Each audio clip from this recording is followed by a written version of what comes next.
रामराज्य star TV news, आवाज जनतेचा।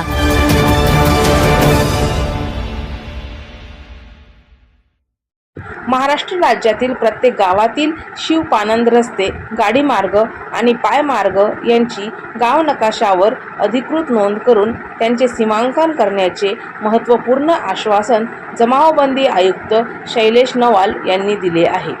महाराष्ट्र राज्य शिवपानंद शेतरस्ता चळवळीच्या वतीने पुण्यात आयोजित करण्यात आलेल्या आंदोलनानंतर आयुक्तांनी हे सकारात्मक पाऊल उचलले।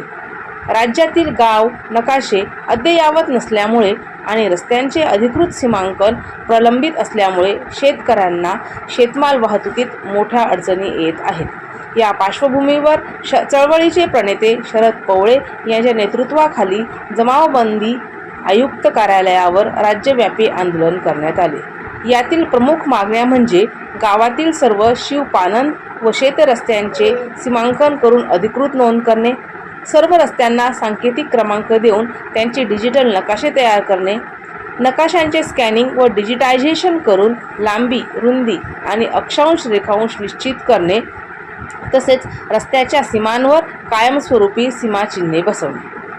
पेरू वाटप आणि पोलिसांची मध्यस्थी आंदोलकांनी शेत तिथे रस्ता, गाव तिथे समृद्धी अशा घोषणा देत आयुक्तांच्या कार्यालयाबाहेर पेरू वाटप करून अनोखे आंदोलन सुरू केले।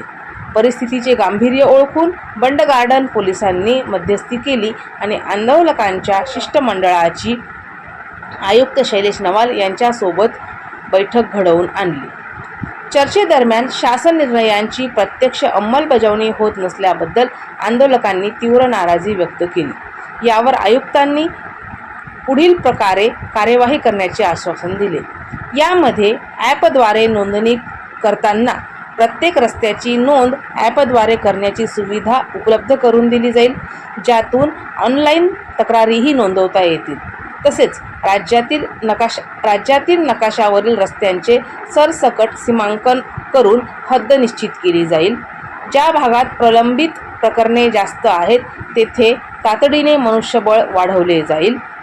आयुक्तांनी दिलेल्या लेखी आश्वासनानंतर आम्ही तात्पुरते आंदोलन मागे घेत आहोत, मात्र येत्या 1 महिन्यात यावर ठोस कार्यवाही झाली नाही तर आंदोलनाची दिशा अधिक तीव्र असेल, असे मत शरद पवळे यांनी व्यक्त केले।